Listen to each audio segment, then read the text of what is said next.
জাহাঙ্গীরনগর বিশ্ববিদ্যালয়ের এক শিক্ষার্থীর মরদেহ উদ্ধারকে ঘিরে চাঞ্চল্য ছড়িয়েছে পুরো ক্যাম্পাসে। নিহত শিক্ষার্থী শারমিন জাহান জাহাঙ্গীরনগর বিশ্ববিদ্যালয়ের লোক প্রশাসন বিভাগের ৫১তম ব্যাচের ছাত্রী এবং শহীদ ফেলানী হলের আবাসিক শিক্ষার্থী ছিলেন। রোববার বিকেলে বিশ্ববিদ্যালয়ের পাশের ইসলামনগর এলাকার একটি ভাড়া বাসা থেকে তাকে অচেতন অবস্থায় উদ্ধার করা হয়। পরে হাসপাতালে নেওয়া হলে চিকিৎসক তাকে মৃত ঘোষণা করেন। ওরা আজকে সকালবেলা চলে যাওয়ার কথা ছিল, কাকা আমাকে বলছিল, তা কিন্তু আজকে সকালবেলা 10:30টার দিকে ও বেরিয়ে গেছে। ছেলেটা দেখলাম নিচে ও শব্দ করতেছিল। তারপরে আমি গেলাম, কি হয়েছে? তারপরে এখন ও কি পরে ভিতরে ঢুকলো, দরজা বাইরে থেকে কি খোলা ছিল, মানে লাগানো ছিল, একটু লাগানো ছিল।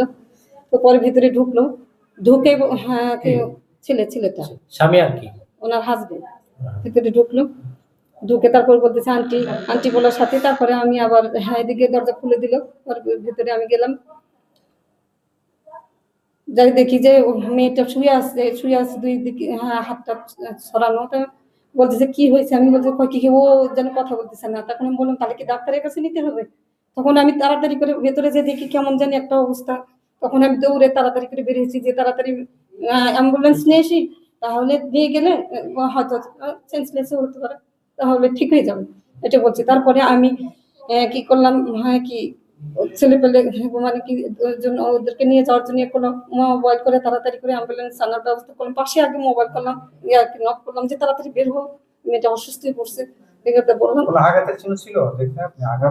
রক্ত দেখছি, আমি একটু রক্ত দেখছি,